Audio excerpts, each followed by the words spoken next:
Everyone wants to stick with us versus herd. If you made money today, comment below, got paid. If you lost money today, comment below, learned a lesson. As you can see here, I am down roughly $330 to $350 on the day. You know, honestly, it's been the day trading has just been killing it.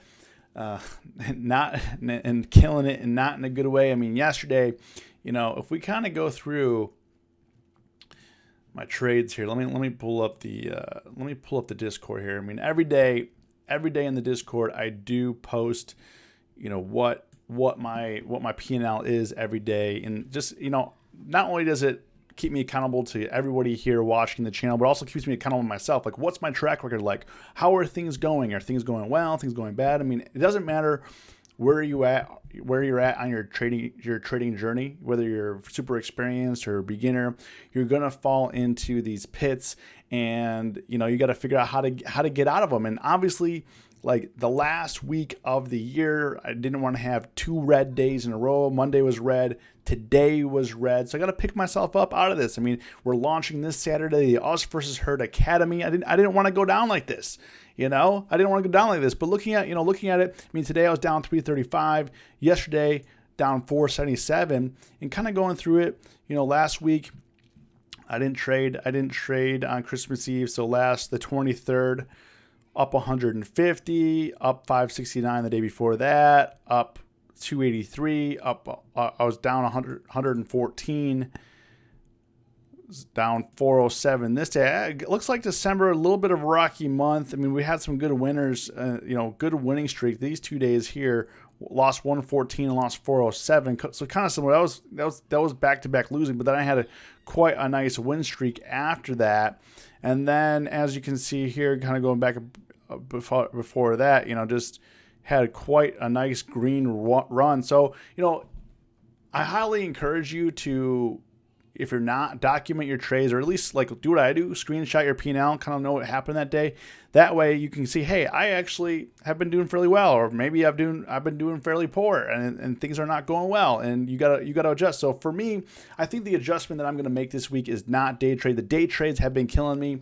Focus more on the swing trades, getting set up for the first of the year. And obviously, you know, we have some things going on. January 20th, we're going to have potentially a new president. You know, obviously it's not set in stone yet. Right now they're trying to sue Mike Pence to do for Mike Pence to declare Trump the winner. You know, so there's a lot of crazy things that are happening in the world right now. On top of that, you know, McConnell blocked the $2,000 stimulus check. You know, basically just said no. You know, like, hey, you guys remember yesterday the House passed the stimulus, the $2,000 stimulus check, and then today it failed in the Senate. So just be mindful. That was really the only thing that happened today. But there was some crazy price action. You know, Q's mainly kind of just held. You know, they closed up 28 cents.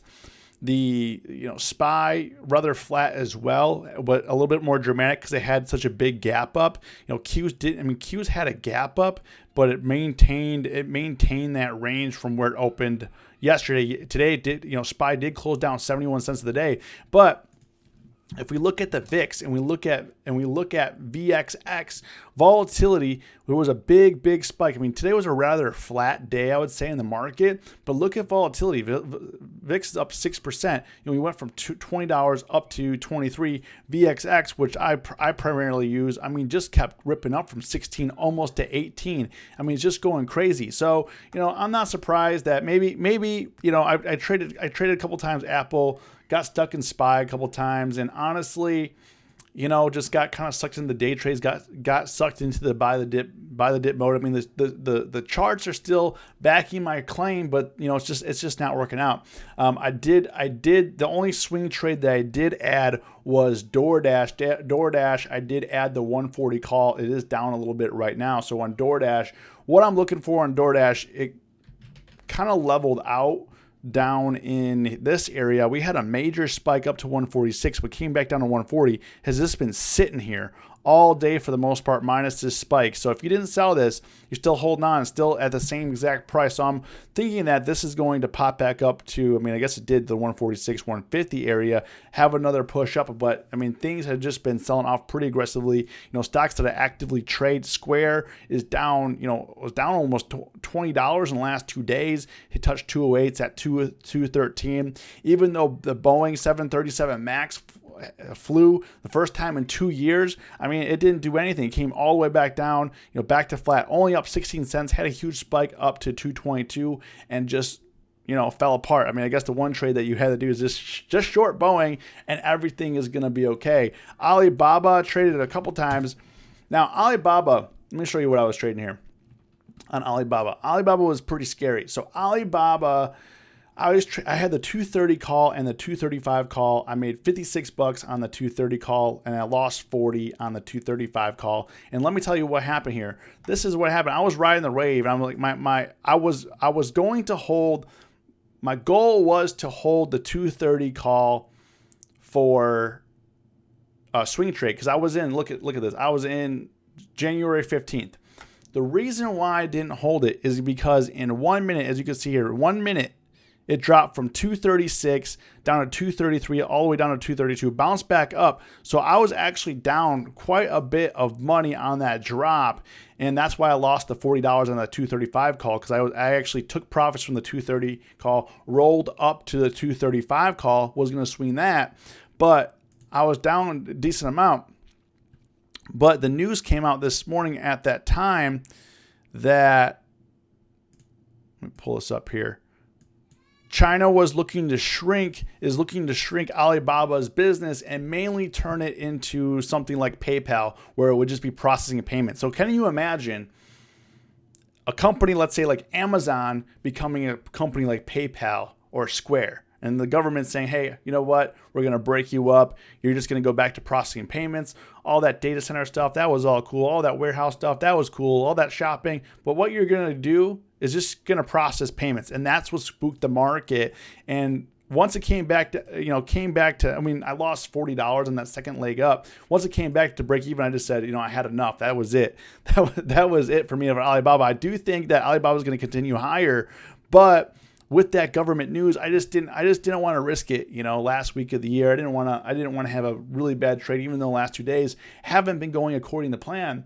But when things don't go according to plan, you just have to adjust. You know, the day trades, you know, not that great. But you know, let's look at NIO. NIO is one of my swing trades. I actually got some money back in here today. I mean, this touched 42, back up to 46 today. Probably should have just day traded this. This was crazy. I mean, so NIO making a huge bounce back. As you can see here, tapped the 50-day, made a major bounce back. So I think it's going to try to make another run to like the 47, 48 area, if not 50. It tapped 49, 49 just like a few days ago and just kept selling. So now I think it might make a push up. So NIO, Snow, which I'm also trading, I mean, just couldn't catch a break over the last few days. Snow has gone from 360 down to 304. I'm a little bit underwater on the premium that I'm selling in there. I'm selling the 310 put. And all day today is just grinding lower. I mean, it had some volatility in here. As you see, we had a V-shaped recovery, but it just couldn't hold it. So Snow, you know, I think that it's going to hold down in this area. It may come down in the 50-day as well, like 295. It did go sub 300 today. It's currently hit 298 intraday. After hours hit 298 as well. So I mean, it's just kind of, you know, the price action is a little bit weird. I'm getting tested a little bit on my naked short put on SPCE. I have a 23 naked put here. Today it tapped 23, bounced right up at 23. MVIS, I'm selling puts, and MVIS too I'm selling the 6-strike put. Came down to 590, bounced right back up. So, you know, we'll kind of see how it's going. I'm going to obviously going to be focusing more on swing trades.